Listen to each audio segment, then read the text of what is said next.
this is Shifting Sandland. And that's how I found Shifting Sandland, which is a really cool discovery.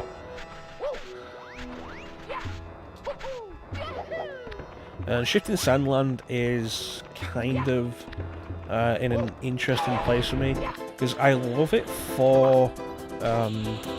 it's one of those areas where it's one of the levels that lets you use the wing cap and also the shell, and I love both of them.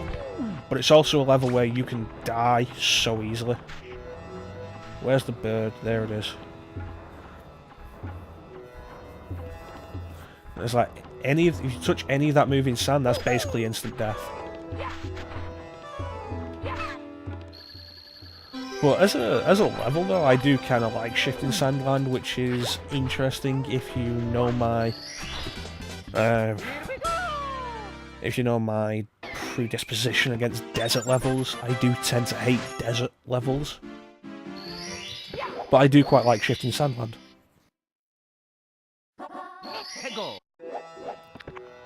So we can actually see the star we want from here. It's that star at the top of the pyramid there. What you're supposed to do is go all the way around and climb up the pyramid. But I have the wing cap, so let's make use of it.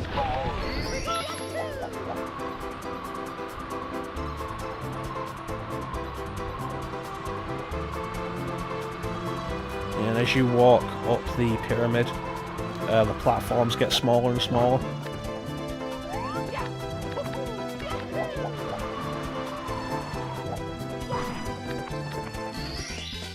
But with the wing cap, it's just easy as that.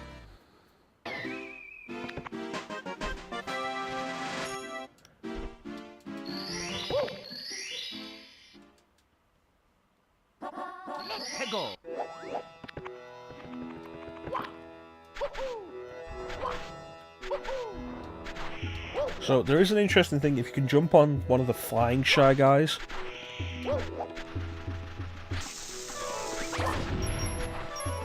Oh, that'll happen.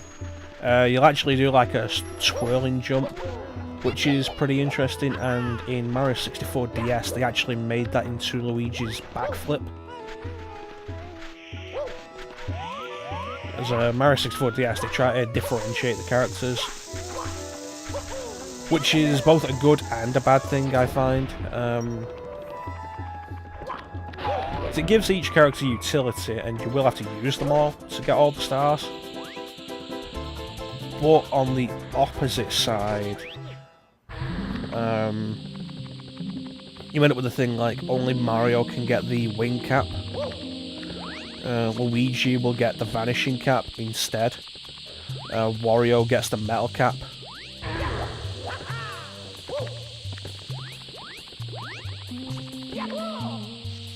So that kind of limits the use of each character somewhat, I think, and kind of railroads you into a particular choice, a particular character choice.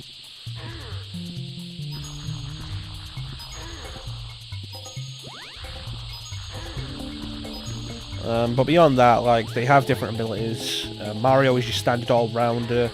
Yoshi can eat enemies and do the Yoshi's Island thing, actually, where he can turn them into eggs and then throw the eggs, which is his main method of attack against certain bosses, because Yoshi can't actually grab anybody.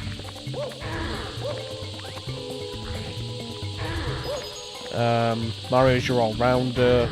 Luigi is very traditional Luigi. He can jump higher, has that kind of floaty jump where he comes down slower, and also the spinny backflip and the less traction, which has been a thing for Luigi since the Lost Levels, the Japanese Mario 2. So I think we'll get one more star from Shifting Sandland. Yeah, stand tall on the 4 pillars. This is a decent star. And this will actually give us another boss.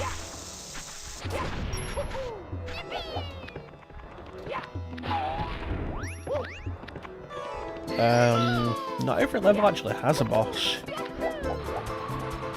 It's a little inconsistent.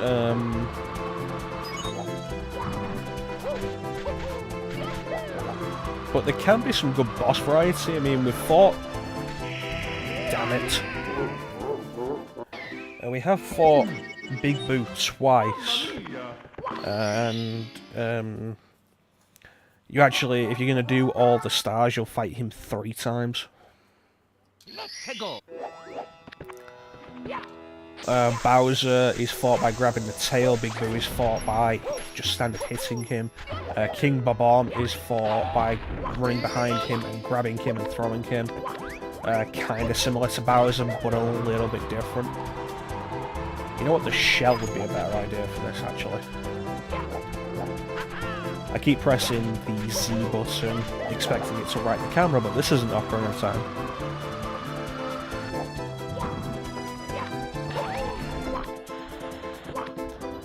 Yeah, the shell will be safer and we can just move through the moving sand. As long as we don't run into a solid wall, we'll be okay. And now the top of the pyramid explodes. And this is actually how we get into the cage here.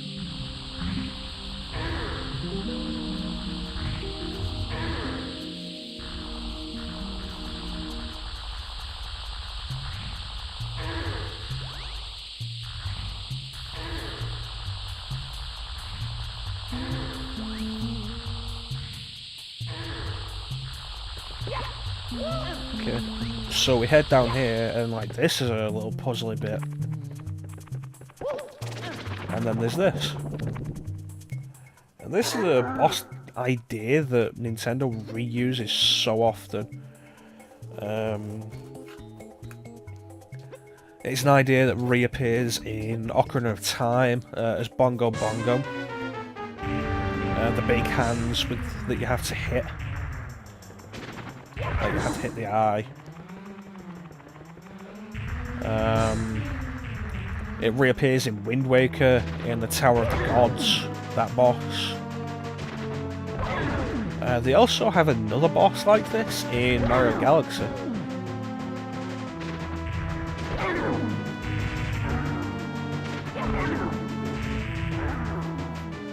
But it's not difficult here.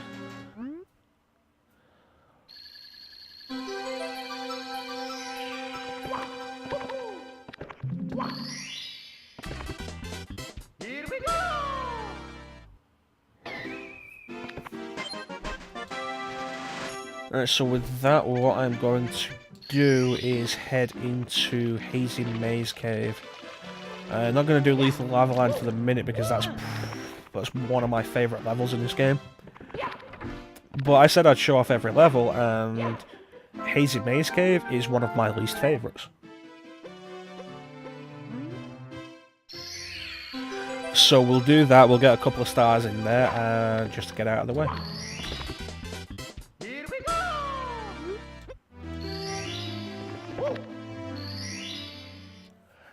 And we'll also be able to get the metal cap here as well.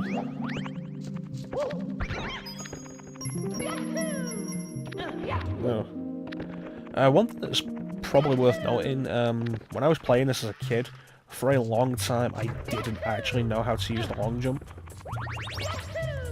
Oh, no, no, no, no, no, no, no, no.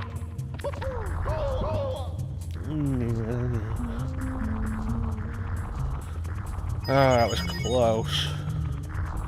But yeah, for a long time, I didn't actually know how to use the long jump. So any jump that required that kind of extra distance, I would end up trying to set myself up for the triple jump to do it.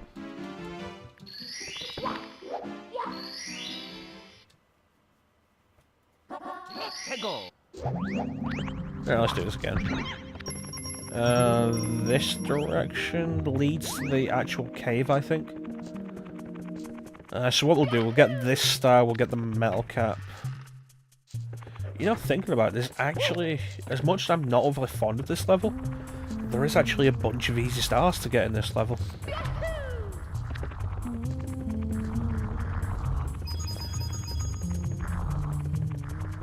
so it might not be such a bad idea to show it off a little bit more, because we'll be able to boost up our star count, and we can do less of some of the later levels. And I think this game was actually the introduction of Dory here.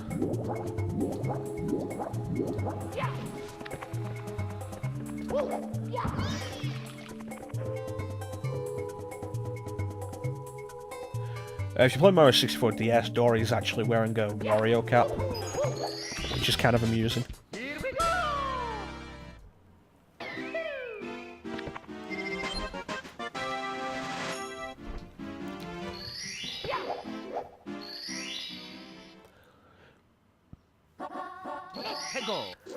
So we're not doing that. Now would be a good time to go and get the metal cap, actually. And the metal cap does actually have one of the easiest red coin stars to get in the game, because it's a very small area. But I said I wasn't going to get any of them, and I will stick by that. At this point, mostly because I said that and I don't want to go back on what I said.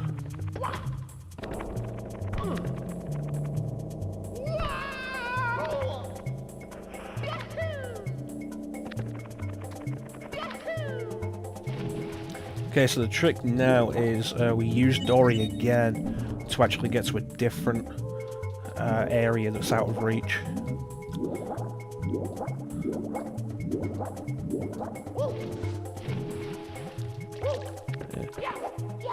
It's probably because of the polygonal style of the Nintendo 64, but everything looks a lot creepier in this version than it does in Mario 64 DS. I'm...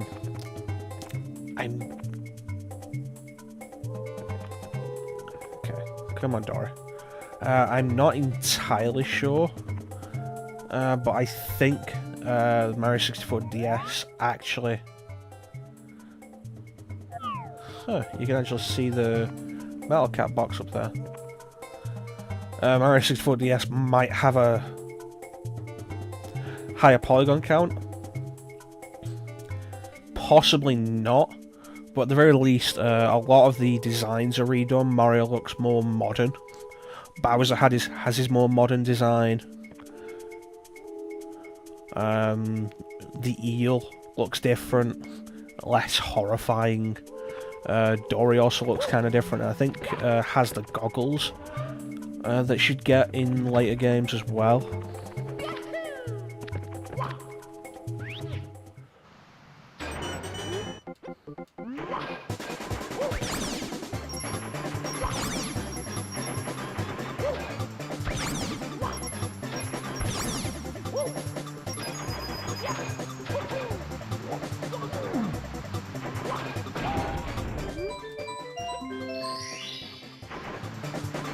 I do like the metal cap theme.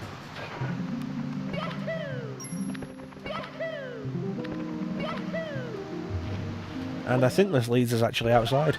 Yeah. Which I was thinking wouldn't be so bad, but I haven't actually drained the moat yet. So this might be a good time to do a little fast forward. We'll start that after we get inside, actually, though, because we haven't shown off this side of the castle.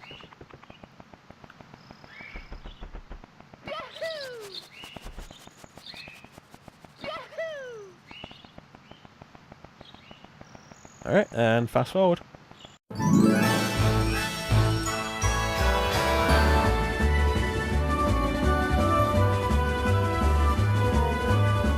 And we're back.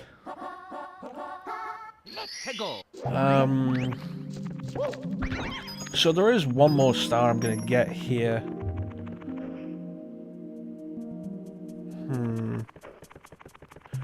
Possibly two. I need to remember how I get up there. It's a path in the maze. The Hazy Maze Cave is called Maze for a reason, and also hazy. So far, we've really only seen the cave part of it. Because we keep skipping the maze.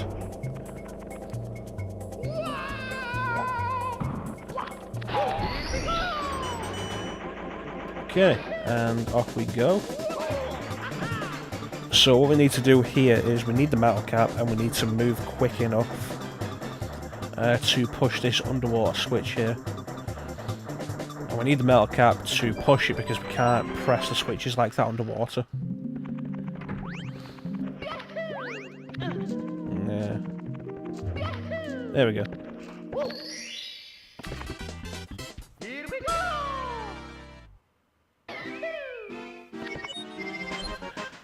And you know what, we'll do one more, we'll get that star and show off the actual maze.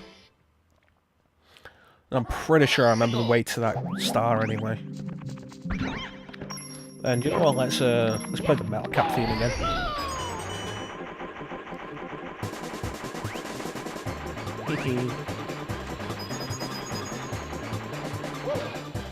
Make sure I'm immune to fire.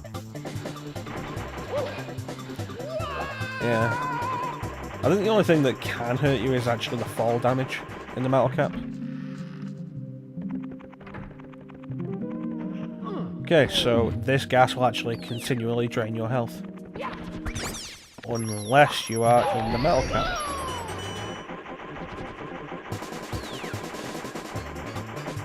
Okay, so we want that door up there. This is probably the most finicky incarnation of the wall jump.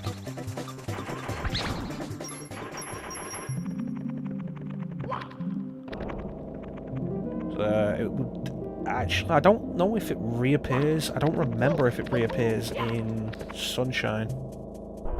But for the most part, the most you should get out of it after this game is in the new Super Mario Brothers games, where it's much easier because you don't have to worry about camera angle or orientation.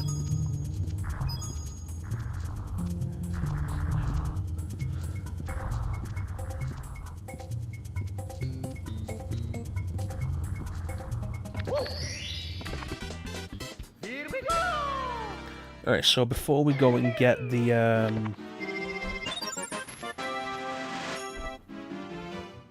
no, in fact, we will do Lethal Lava Land before we get the Vanish Cap.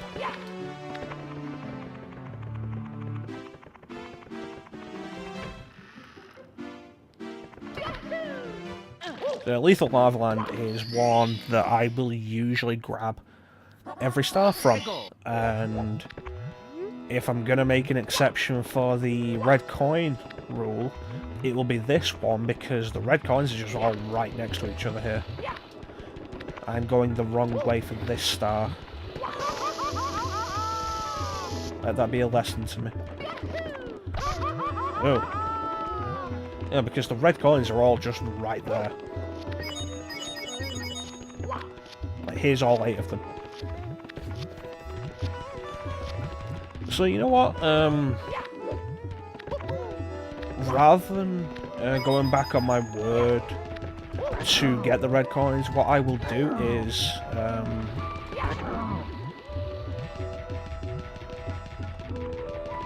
there we go. What I will do is I will get the red coins and also the 100 coin star in this one. Also just because I love this level. And part of it is, like, it is a dangerous level, but it's because of lava, not bottomless pits. It's like, if you fall into the lava, yeah, you've got a chance to recover. The bottomless pits, no, you're done.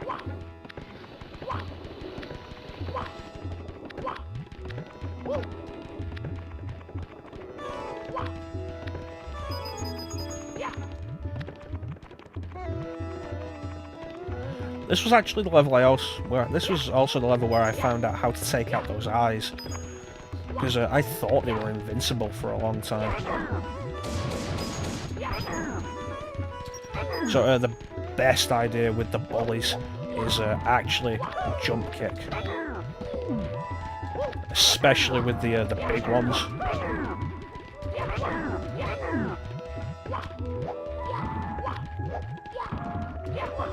Okay, come on. That worked out. And now that there's just one of them, it's not going to be much of an issue anymore. Yeah, the big bullies, with their larger hitbox, the jump kick is the best option because it has a longer active hitbox. You can take them out with the standard punch and kicks, but the jump kick lasts longer.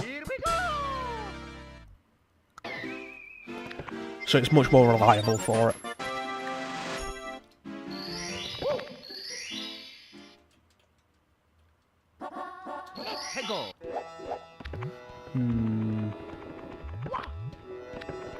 Yeah, I'll 100% this course. That said, I'm not entirely certain if I am going to get the required 70 stars.